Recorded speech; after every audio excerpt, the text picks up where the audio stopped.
मुगलिया सल्तनत का वो दौर अपने वैभव और न्याय के लिए पूरी दुनिया में मशहूर था। शहंशाह जलालुद्दीन मोहम्मद अकबर के दरबार में नवरत्नों की अपनी एक अलग ही चमक थी।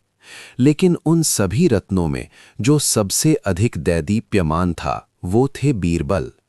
बीरबल की चतुराई और हाजिर जवाबी के किस्से न केवल आगरा और दिल्ली की गलियों में बल्कि 7 समंदर पार भी सुनाए जाते थे। एक दोपहर जब सूरज की किरणें महल के संगमरमरी फर्श पर खेल रही थीं, शहंशाह अकबर अपने दीवाने खास में बैठे कुछ सोच रहे थे। उनके चेहरे पर एक शरारती मुस्कान थी। वे अक्सर बीरबल की बुद्धि की परीक्षा लेने के लिए नए नए बहाने ढूंढते रहते थे। दरबार में अन्य दरबारी भी मौजूद थे, जिनमें कुछ बीरबल से ईर्ष्या भी करते थे। अकबर ने अचानक बीरबल की ओर देखा और बोले, बीरबल, हमने तुम्हारी अक्ल के बहुत से कारनामे देखे हैं, लेकिन आज हम तुम्हें एक ऐसी चुनौती देना चाहते हैं जो शायद नामुमकिन हो।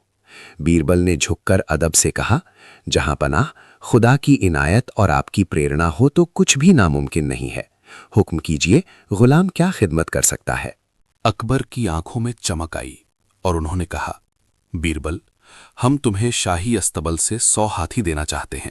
शर्त यह है कि तुम्हें इन 100 हाथियों को 1 महीने तक पालना होगा, उनकी सेहत का पूरा ख्याल रखना होगा, और इस पूरे काम के लिए हम तुम्हें शाही खजाने से सिर्फ 1 रुपया देंगे, न 1 पैसा ज्यादा न कम।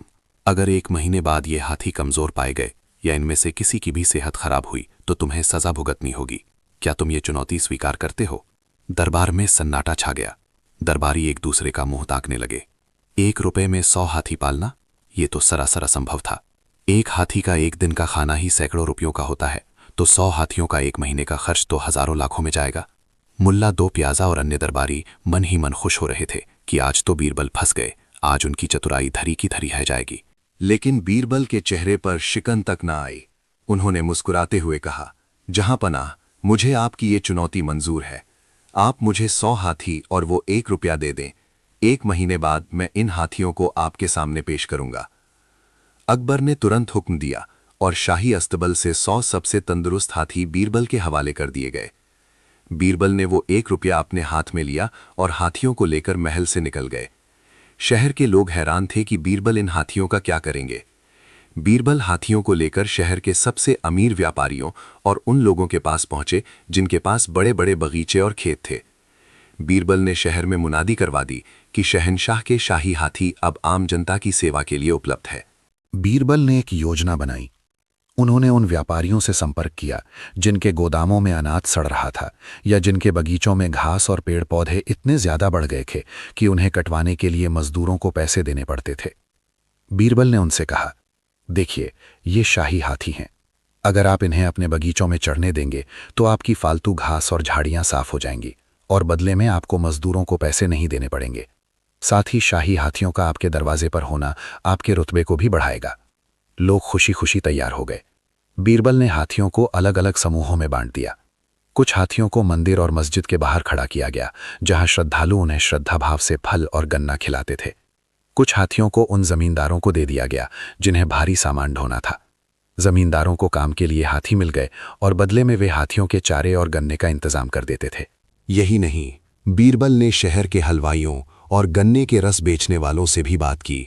उन्होंने कहा कि हाथियों को गन्ने के अवशेष, खोई खिलाने के बदले वे उनका गोबर ले जा सकते हैं, जिसका उपयोग खाद या ईंधन के रूप में किया जा सकता है। देखते ही देखते उन 100 हाथियों का खाना पीना शहर के लोगों के सहयोग से ही पूरा होने लगा। हाथी जहां भी जाते, लोग उन्हें प्यार से कुछ न कुछ खिलाते। बच्चों के लिए वे मनोरंजन का साधन बन गए थे और बड़ों के लिए सवारी और काम करने का जरिया। बीरबल ने उस 1 रुपये का इस्तेमाल एक रजिस्टर खरीदने के लिए किया, जिसमें वे हाथियों के स्वास्थ्य और उनके स्थान का हिसाब रखते थे। हर हाथी की सेहत पर नजर रखने के लिए उन्होंने कुछ अनुभवी महावतों को भी इस काम में शामिल किया था, जिन्हें भविष्य में शाही इनाम का भरोसा दिया गया था। दिन बीतते गए और दरबार में चर्चा गर्म होने लगी। अकबर को लगा कि शायद बीरबल हार मान लेंगे और हाथियों को वापस लौटा देंगे, लेकिन बीरबल की तरफ से कोई शिकायत नहीं आई। धीरे धीरे 1 महीना पूरा होने को आया। दरबारियों को पूरा विश्वास था कि बीरबल या तो खुद कंगाल हो गए होंगे या हाथी भूख से मर रहे होंगे। मुल्ला दो पियाजा ने अकबर से कहा, जहां पनाह, कल 1 महीना पूरा हो रहा है। मुझे नहीं लगता कि बीरबल 1 रुपए में हाथियों को बचा पाए होंगे। शायद उन्होंने अपनी जमा पूंजी खर्च कर दी होगी। अकबर ने भी गंभीरता से सिर हिलाया और उस दिन का इंतजार करने लगे। नियत तारीख पर बीरबल महल के मुख्य द्वार पर पहुंचे। उनके पीछे 100 हाथियों का एक विशाल काफिला था। सभी हाथी पहले से ज्यादा तंदुरुस्त, साफ सुथरे और चमकदार लग रहे थे। हाथियों के माथे पर तिलक लगा था और वे शान से चिंघाड़ रहे थे। पूरा शहर इस नज़ारे को देखने के लिए उमड़ पड़ा था। जब बीरबल दरबार में दाखिल हुए तो अकबर उन्हें देखकर हैरान रह गए। बीरबल के चेहरे पर वही चिरपरिचित मुस्कान थी। उन्होंने अकबर को झुककर सलाम किया और कहा, जहां पनाह, आपके 100 हाथी हाजिर हैं। इनकी सेहत की जांच शाही हकीमों से करवा ली जाए। अकबर ने तुरंत शाही हकीम को भेजा। हकीम ने सभी हाथियों का बारीकी से मुआयना किया और वापस आकर कहा, जहां पनाह, ये हाथी तो पहले से भी ज्यादा स्वस्थ और ऊर्जावान लग रहे हैं। इनकी देखभाल बहुत ही बेहतरीन तरीके से की गई है। अकबर दंग रह गए। उन्होंने बीरबल से पूछा, बीरबल, ये करिश्मा तुमने कैसे किया? हमने तो तुम्हें सिर्फ 1 रुपया दिया था। क्या तुमने अपने घर से पैसे खर्च किए या फिर किसी से उधार लिया? बीरबल ने विनम्रता से उत्तर दिया, नहीं जहां पनाह, मैंने अपनी जेब से 1 कौड़ी भी खर्च नहीं की और ना ही मैंने किसी से उधार लिया। ये सारा खेल तो बस व्यवस्था और बुद्धिमानी का था। अकबर ने उत्सुकता से पूछा, विस्तार से बताओ बीरबल, तुमने ये असंभव कार्य कैसे पूर्ण किया? बीरबल ने कहना शुरू किया, जहां पनाह, हाथी एक ऐसा पशु है जिसे लोग प्यार भी करते हैं और जिससे काम भी लेते हैं। मैंने बस इन दोनों भावनाओं का उपयोग किया। मैंने हाथियों को उन लोगों के पास भेजा जिन्हें इनकी ज़रूरत थी। किसी को भारी लकड़ी ढोनी थी तो किसी को अपने बगीचे की सफाई करवानी थी। मैंने उनसे पैसे नहीं लिए, बल्कि उनसे सिर्फ ये शर्त रखी कि वे हाथियों को पेट भर चारा, गन्ना और पानी पिलाएंगे। चूंकि ये शाही हाथी थे, इसलिए लोगों ने इसे अपना सौभाग्य समझा और इनकी खूब सेवा की। शहर के श्रद्धालुओं ने इन्हें श्रद्धावश फल खिलाए। इस तरह हाथियों को उनकी ज़रूरत का भोजन मिल गया और लोगों का काम भी हो गया। उस 1 रुपए से जो आपने मुझे दिया था, मैंने ये रजिस्टर खरीदा था ताकि मैं हर हाथी का हिसाब रख सकूं और देख सकूं कि किस हाथी को कहाँ भेजा गया है। अंत में हाथी भी खुश, प्रजा भी खुश और आपका खजाना भी सुरक्षित। अकबर बीरबल की इस दूरगामी सोच और प्रबंधन कौशल को देखकर गदगद हो गए। उन्होंने महसूस किया कि बीरबल ने न केवल हाथियों को पाला, बल्कि ये भी सिखाया कि कैसे सीमित संसाधनों में बड़ी से बड़ी समस्याओं का समाधान निकाला जा सकता है।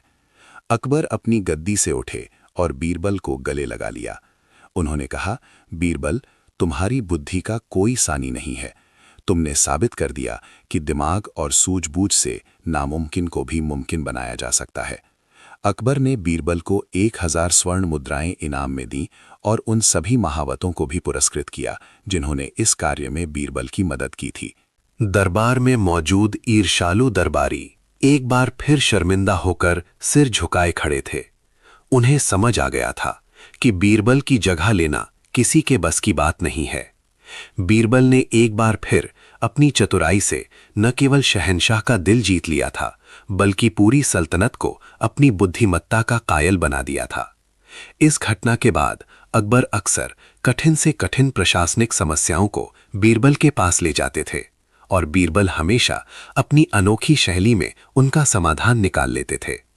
ये कहानी आज भी हमें ये सिखाती है कि साधन चाहे कितने भी कम क्यों ना हो, अगर सही योजना और बुद्धि का उपयोग किया जाए तो सफलता निश्चित रूप से प्राप्त होती है।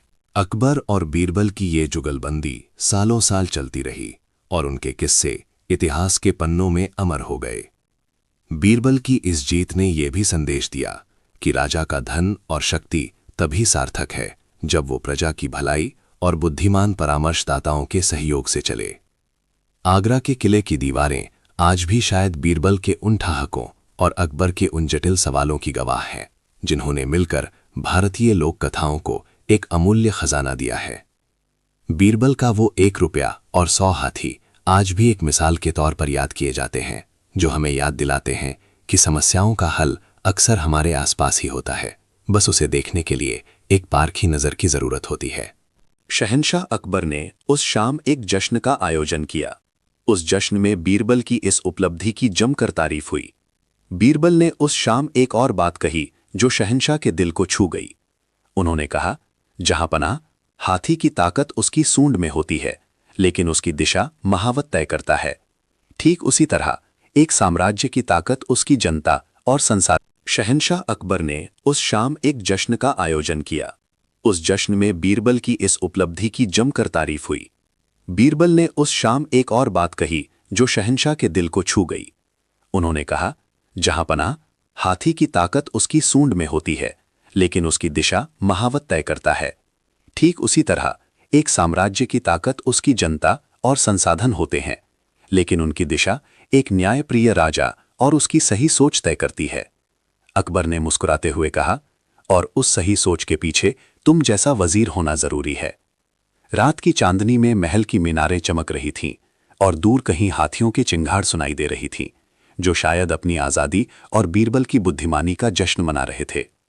इस तरह अकबर की एक और चुनौती बीरबल की जीत की एक नई कहानी बन गई, जो पीढ़ियों तक सुनाई जाती रहेगी। बीरबल का व्यक्तित्व ऐसा था कि वे कठिन से कठिन परिस्थिति में भी हास्य और तर्क का संतुलन बनाए रखते थे। यही कारण था कि अकबर उन्हें अपना सबसे करीबी मित्र मानते थे। दरबार बर्खास्त हुआ, लेकिन बीरबल की इस जीत की गूंज अगले कई दिनों तक पूरे साम्राज्य में सुना देती रही। लोगों के लिए ये सिर्फ एक कहानी नहीं, बल्कि एक सबक था कि बुद्धि ही सबसे बड़ा धन है।